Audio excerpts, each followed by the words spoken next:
It's time for the Invisible Ships podcast, where we talk about everything from true crime to the truly weird. Invisible Ships podcast. And then he started to ask me questions about the Circleville Letters because he got interested in them also and had been keeping up on things. So once it bites you, it's hard to get rid of. I keep trying to find out, like, what is this sort of the omnipresent thing that this letter writer had? What is that?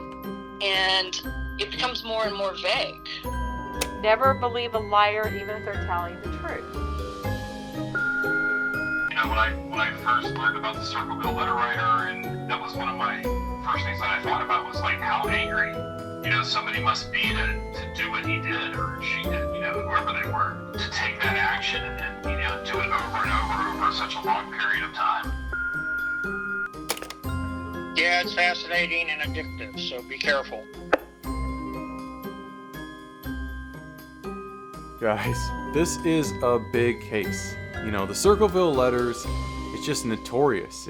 People discuss it on internet message boards all around the world. It's in the upper echelon of unsolved weirdness, and it's a case that has just fascinated people for years. We wanted to tell it, but we knew that we needed help to do it, and we got that. We have experts helping us do this podcast, and that is something that is so cool and so exciting. But in the next couple episodes, we're also going to be bringing you their full interviews. You get to hear our interview with Martin Yant. He's the worldwide authority on the Circleville Letters. You know, if you saw Unsolved Mysteries when they covered this story, he's the guy that they go to. And he's the guy that everyone wants to hear from when it comes to the Circleville Letters. And so he agreed to talk to us. Super excited about that. I'm also excited about Marie Mayhew. She is the host of the Whatever Remains podcast, a show that we've all been fans of just because of the way that she does her research and how thorough she is, and she's agreed to help us. We also have Michael Preeley. He's the author of a novel that was based off of the Circleville Letters. It's called Murder in the Heart of It All. But with him, we get into a really interesting conversation just about what made his letter writer character tick, and then we start kind of going into the psychology behind somebody that would be sniping at people through the mail like this letter writer was. We also went down to Circleville and we recorded interviews with some people that were the actual victims of the letter writer that have never told their story to anyone before. We're going to be bringing all of this on the next couple episodes of the Invisible Ships podcast. Poison pen letters are usually unsigned, anonymous, and malicious. There's a certain hate-filled intimacy to these letters that no message board or email can quite capture. In fact, it's that higher level of familiarity between the writer and the victim that makes these so troubling. The writer isn't just attacking a screen name or an online persona. He knows exactly who his victims are and even where they live. It's proof to the victim that they're being watched or that their secrets are about to come out. On this season of the Invisible Ships podcast, it's all about familiarity turned rancid. We're going to be talking about the Circleville Letters. And it's a story that plays out like a Rust Belt Agatha Christie novel. It's the most famous case involving poison pen letters, and it happened right here in Ohio. A shocking, true crime story that remains unsolved to this day. It's not just about one man's campaign of grievance, it's psychological terror. Over 1,000 letters and postcards were sent out targeting victims and harassing them through the mail. Some of the envelopes were found to contain arsenic, and as you can imagine, this doesn't end well. By the time the manic postal onslaught was finally over, one man was dead, another was falsely imprisoned, booby traps were set, families were destroyed, and an entire town was scandalized. So we got a town haunted by letters, and whoever is behind this, whoever's writing these things, knows a whole lot about people's business, especially what they do behind closed doors and in their bedrooms. Let's go through the timeline right now and just kind of lay out the basic pieces of the case. Residents got used to thinking of Circleville, the small Ohio town near Columbus, as a haven of Midwestern peace and politeness. But in 1976, that all changed when people began finding strange, spiteful letters stuffed into their mailboxes. One of the first letters targeted school bus driver Mary Gillispie. Written in large, shaky, block capital letters, the writer accused Mary of having an affair with the superintendent of schools, Gordon Massie. Stay away from Massie. Don't lie when questioned about knowing him. I know where you live. I've I've been observing your house and know you have children. This is no joke. Please take it serious. Everyone concerned has been notified, and everything will be over soon. Mary was understandably terrified. Her reputation, her career, and her family were all on the line. Even worse, her children were being threatened. She didn't know what to do, so at first, she did nothing. And that was a mistake. Mary decided to hide the letter. She didn't tell her husband Ron, and she certainly didn't want her children to find out about this. For the first time ever, Mary felt a loss of control in her life. Somebody was watching her, monitoring her, and now harassing her. Meanwhile, the writer was staying busy, just like he said that he would. Soon people all over town began to receive similar letters. The letters all contained a bizarre mix of threats and town gossip. Most were postmarked from Columbus, were anonymous, and contained no return address. At first glance, this might appear to be nothing more than just some kind of small-town neighborly vindictiveness. But there was something more to these letters. The writer claimed to know intimate, private details about the recipients' lives. Someone was very, very angry. The letters all had one thing in common. They threatened harm, promised to destroy careers, and expose secrets, and even end marriages. And people were right to be worried when they spotted the mailman. Many of the letters were right on the money with the accusations. The unknown letter writer knew a lot about their business. Life in Circleville was never going to be the same again. The Gillespies weren't the only ones getting strange mail. In March 1977, letters began to arrive at the Westfall High School, targeting Superintendent Gordon Massie. The letters to Massie actually predate the ones Mary and Ron received. There are plenty of similarities to suggest these letters were written by the same troubled individual. Massie's letters share the same block-lettered handwriting and of course contain a heavy emphasis on Gordon Massie being an unfaithful womanizer. Let's play that letter. Dear sir, according to my girlfriend, you have asked her to go out many times, and have asked the other female bus drivers too. Due to your position and their jobs with you, you should not do this. This must stop at once for the good of the school and the families. If they are not stopped, I will be forced to write to the school board, and I would hate to do that. To prey on another man's girl is untouchable, especially when they are out trying to make a living. There is also talk of you dating a married woman and taking advantage of them. Do you need the times and names again? Please think. I suggest you find yourself a pimple-faced whore and start up with her and leave my girls alone. The writer was unwilling to give Massie any time at all to correct his behavior. In fact, the very next day, he did what he threatened to do, and he wrote the school board. That letter alleges that Gordon Massie is sexually harassing some of the school bus drivers that work for him, stating that Gordon Massie doesn't take no for an answer, and accusing him of picking on the weaker ones. So we know the anonymous letter writer is very focused on the sex lives of Westfall School employees. But how far is he willing to go with his allegations? The writer begins to double down on this theory that Superintendent Gordon Massie is using his power to force the school bus drivers into having affairs with him. In many letters to the school board and vice principal, the writer demands that they talk to the bus drivers before something, quote, drastic happens. The writer claims the drivers are tired of Gordon Massie's advances and that they are scared of him. The writer says he knows all of this is happening because his girlfriend is one of the bus drivers that is being harassed by Superintendent Gordon Massie. So that's a clue. Yeah, but he won't say who she is, and we don't have any record of actual bus drivers bringing complaints or allegations against Massie. Well, what about Mary Gillispie? Mary has never said anything about Gordon Massie harassing her at work.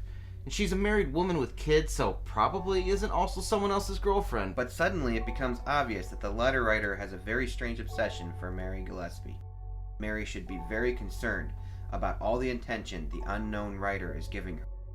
On March 18, 1977, a by now familiar-looking letter with no return address was sent to Westfall High School. Attention, Vice Principal. Dear school, talk to Gordon Massie about his affairs. I shall warn you, I know the truth. I want to protect your school. It has a good reputation. You should keep it like that. I shall send you proof about driver number 62917. She has a child in the school there now. I shall prove this shortly. I expect him then to be discharged. You'll see that I'm telling the truth. So there's just something about Mary that this guy can't leave alone.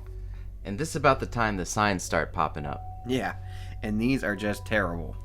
Whoever is writing the letters begins placing these deranged signs all along the roads of Circleville. essentially claiming that Superintendent Gordon Massie is having a sexual relationship with Mary Gillespie's 12-year-old daughter.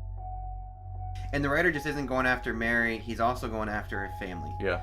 Remember, Mary's husband Ron already received one letter demanding he put a stop to the affair his wife is supposedly having. Right, but Ron must have ignored that, right? I mean, at this point, he's got to think this guy is totally crazy. Yeah, for sure. And like, why is he going to trust these anonymous letters over his wife?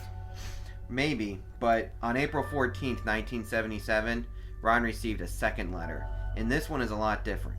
One of the things that makes this letter different is the fact that the writer has included a return address. Oh. But there's absolutely no way that this is the writer's actual address. How do you know that? Well, because it's 550 Ridgewood Drive, Circleville, Ohio. Which, That's Gordon Massie's home address. right. And the writer is just playing head games with the Gillespies. But the actual letter was a lot darker, wasn't it? Yeah. Gillespie, you have had 2 weeks and done nothing. You are a big defender. You are also a pig. Make her admit the trust and inform the school board. If not, I will broadcast it on posters, signs, billboards, until the truth comes out. Only pigs ride motorcycles. Good hunting in your red and white pickup truck on your way to work. Remember, she hung in his office continuously until she broke up his marriage and home. Contact people at the school. They are aware. They are starting to laugh. And not only at her. Let her read this. It is no lie. She knows I am telling no lie. I followed him for weeks, since last summer, and have seen her meet him several times. He knew if caught, there would be trouble. He is not as serious as people think. He isn't concerned with your family, only himself. He can't have affairs with school employees and keep his job. He knows what I want. When he quits, I'll go away. All you have to do is talk and ask questions from the people that work there. You will see, this is no joke. Ron didn't seem to think this was a joke, though. He confided in his brother-in-law, Paul Freshour, and Paul remembers Ron at that time. I'm going to quote Paul here. Paul says, Ron was devastated and distraught. He didn't get much sleep during that period of time in his life. He was frantic. He would drive around an hour or two in the morning before his shift began, looking for any obscene posted signs. He went out of his way looking for the signs to prevent his daughter and any other kids on his wife's school bus from having to see them. Ron worked very hard to figure out what this was really all about and to have the problem solved. So they came up with a plan. Right, exactly. So Ron and Mary Gillispie, along with Paul Freshour and his wife Karen, are just sitting around the kitchen table one night trying to figure out what they can do about the harassment and how to make it stop.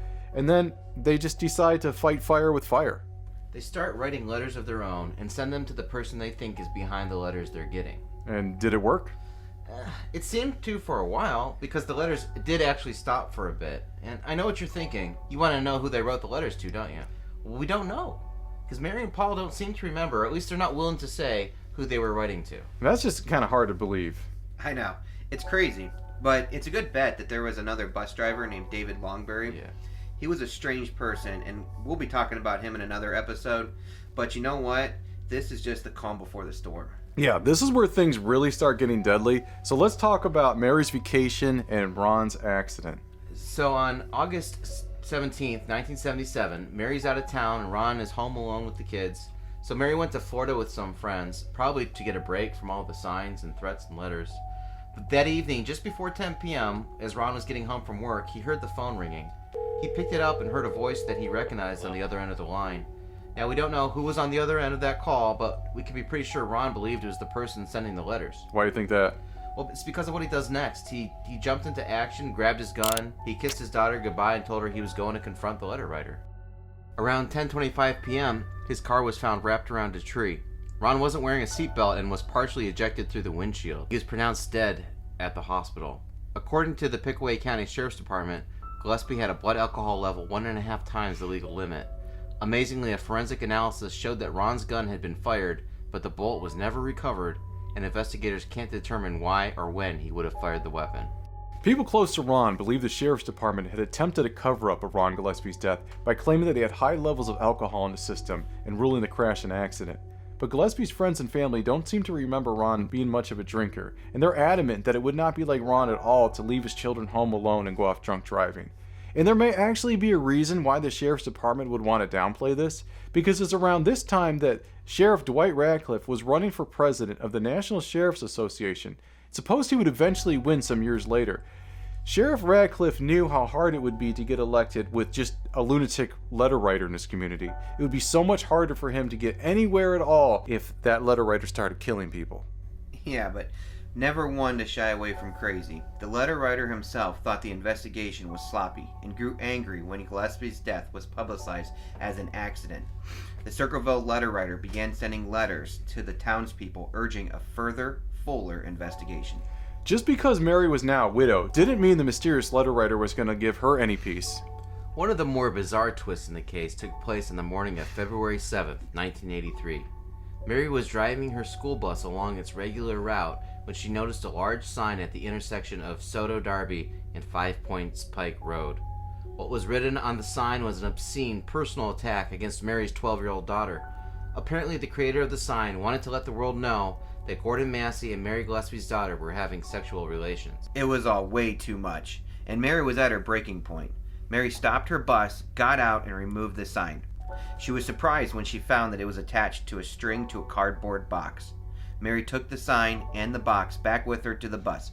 She remembers being surprised at how much glue had been used to secure the lid. When she was finally able to pry the box open, Mary found a handgun rigged to fire. The trap had been meant to fire the gun at Mary when she tore down the sign. Fortunately for Mary, the trap didn't succeed. The letter writer had taken things to a deadly level, and the suspect that police arrested was someone familiar. Who was it? Well, when the police got their hands on the pistol from the booby trap, they quickly discovered that someone had tried to file off the weapon's serial number, but didn't do a very good job. There was enough of the serial number left to trace the gun back to Paul Freshour, Mary Gillespie's brother-in-law. When the police questioned Paul, he claimed the gun had gone missing a long time ago and said he didn't have anything to do with it. And he's maintained his innocence, till the day he died. And then there were the handwriting samples. Sheriff Radcliffe asked Paul Freshour to subject himself to a handwriting test. The sheriff told Paul to try and match the strange block lettering on the envelopes as best he could, and even have him directly copy the phrases from the letters. The sheriff would later be criticized for this, as experts state that this is an improper way to perform a handwriting test. And in the end, experts could not determine if Freshour had actually written the letters or not. But Sheriff Radcliffe was convinced he had. There was a lot of circumstantial evidence pointing to Freshour, who was arrested for attempted murder. Paul Freshour would change his plea several times before his case actually went to trial on October 24th of 1983. On August 8th of 1983, Paul had used the insanity plea and was sent to the Southwest Mental Health Center for an evaluation before changing his plea back to not guilty. Although Paul said he had an alibi, the letters and the pistol were evidence that the defense just could not overcome. Paul was convicted of attempted murder and sentenced to 7 to 25 years in prison. By the end of the controversial trial, almost everyone in Circleville was convinced that Paul had been behind the mysterious letters, that he had attempted to kill Mary Gillispie, and that he very might well have had a hand in the death of Ron Gillispie.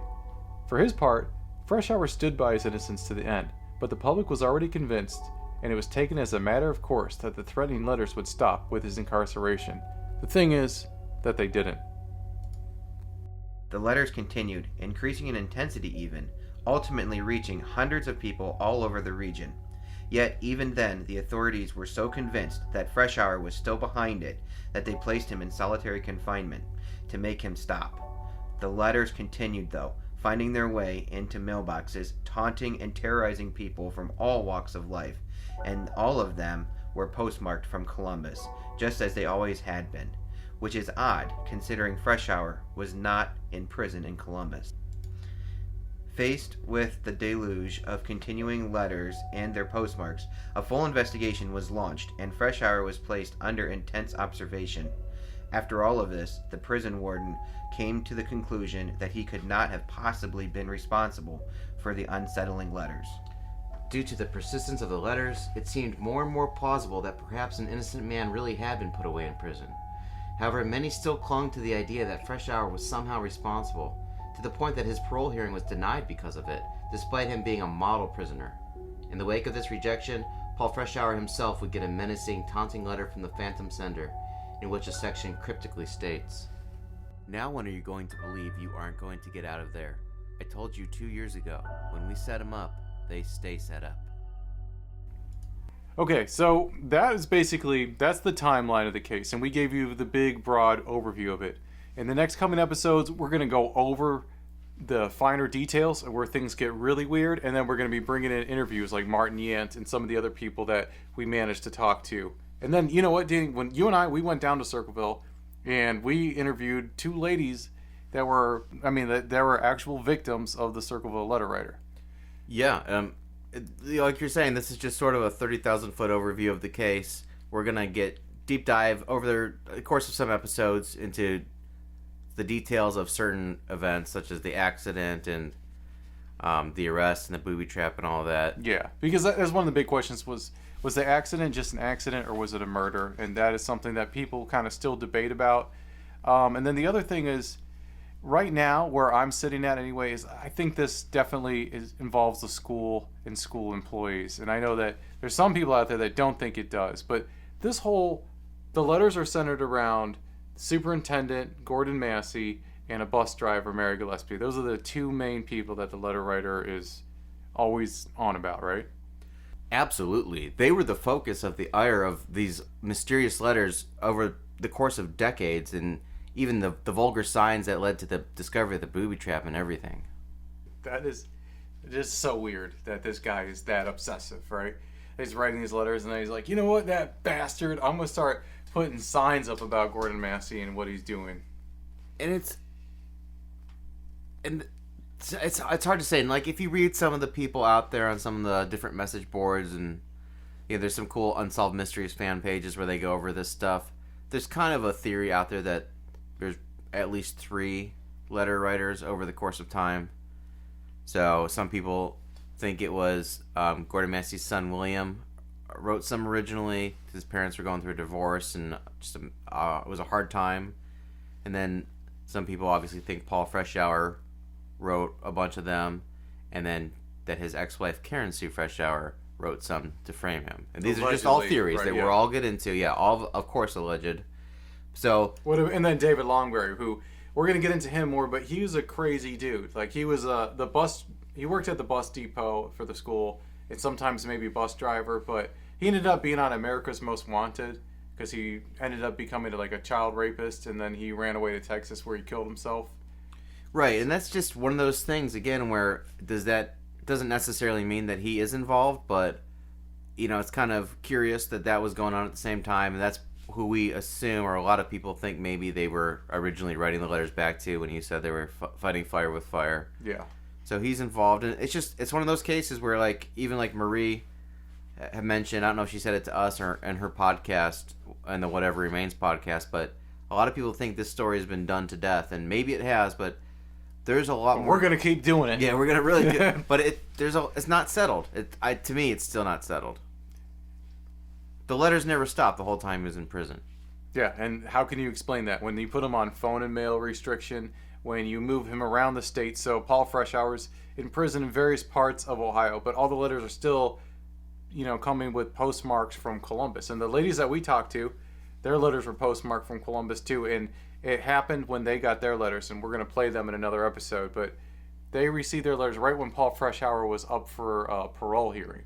And that seems like a lot of this relates to when Paul Freshour is about to go on parole, that the letters kind of kick up.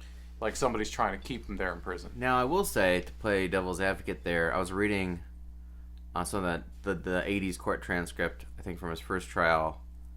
No, it would have to be later, so scratch that. But later on, they were basically saying that when he was in jail, when someone was getting out, he would give them the letter to mail.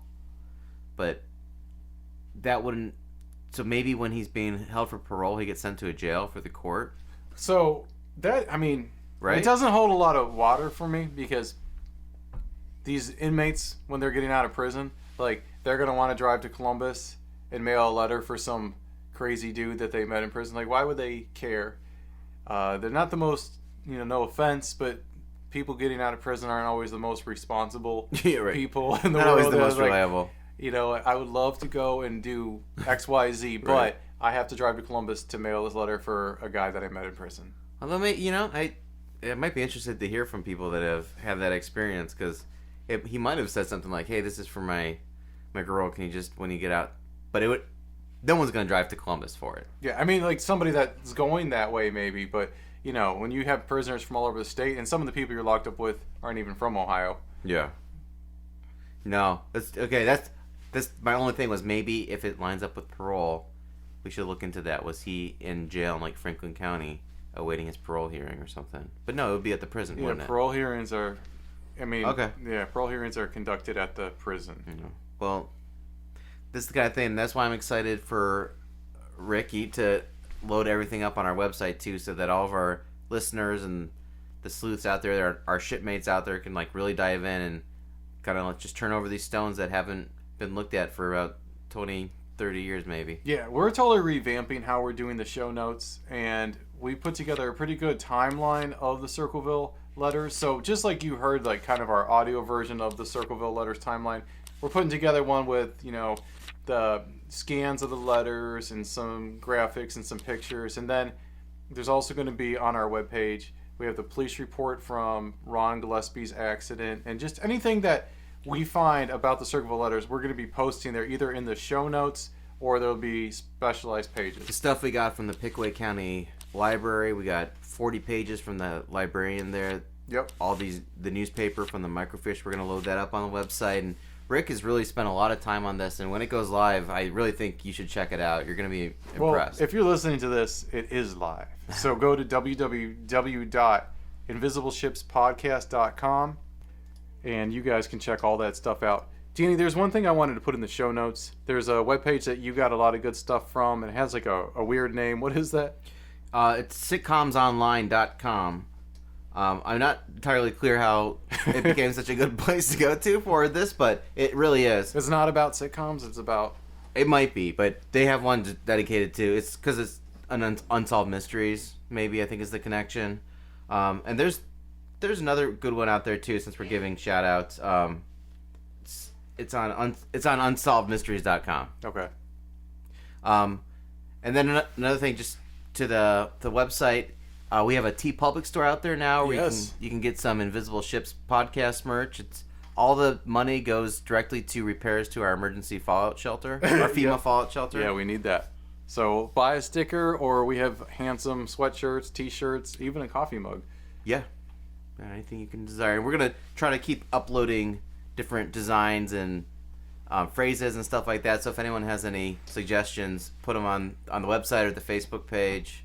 Yeah, and also just hit us up on the Facebook page with any of your thoughts or ideas about the case. You know how on the Brian Macron case, we work so closely with the web sleuths and with just people in the Facebook community that we're feeding back and forth off each other. I hope that we can carry that on to this case. So we'd love to hear your theories and anything that you got. Hopefully we bring some web sleuths with us, because those guys are invaluable. And we're going to do our part by being transparent and posting all the stuff that we get. Yes. So that is our policy. Because it's not super easy to find. The stuff we're posting, I'm not sure you can find online anywhere else. Yeah. So Danny and I and Darren, we have this kind of goal or dream that we feel like we should be the #1 destination in the freaking world for Circleville Letters, because it's in our backyard and we have our own webpage and we can put whatever we want on our webpage. So we're like, let's make this like the go-to place for the Circleville Letters. And my take on it, as someone that does research for a true crime podcast, the stuff that's hard to find, I want to put that out there for all the other people doing research for their true crime podcast. So please feel free to take the stuff that we post to use for your own research, but just let us know what you come up with. If you discover something or have a theory, we'd love to hear about it. Yeah. So share that with us, and then we can share it with the entire world. Before we wrap this up, are you excited about having Martin Yant on the show? I mean, he was on Unsolved Mysteries. I can't wait. That was this is not the first time that we've had a call like this, but that was like, this is exciting. We're talking to, he's pretty famous. I mean, if you Google his name, he's pretty famous for this, and he received a letter himself. Yeah. Maybe 2, I think he said. So he's like we always say, we try to get interviews with people that were directly involved, and so there you go. On both sides of it, he was a victim and an investigator. So yeah, that's a good interview. That's super cool. Now, this is a very special message for those of you that are not subscribers. Imagine how disappointed you would be if you missed this, even though you can go back at any time because this is a podcast. But You should be a subscriber if you're not already. You can subscribe to our podcast on iTunes, Spotify, anywhere you go. And when you're there, if you could rate us and leave us a good review, we really appreciate that. It helps other people find us. Yeah. And I also really just enjoy reading the comments. You know, I read all the comments. He reads every comment. So that's going to be it for us. Next episode will be the Martin Yant interview. So special thanks to Martin Yant, Michael Praley, Marie Mayhew. And also special thanks to the great people at the Pickaway County Historical Society because of their tremendous amount of help. Yes, great place. Also, there's a very special librarian at the Pickaway County Library who went above and beyond her, role as a librarian to help make this podcast happen. Yes, thank you, Sarah. And I thought all the librarians were special, so thank you to all of them. They are. No part of this show may be reproduced anywhere without permission. Copyright Invisible Ships Productions, LLC. Until next time, shipmates.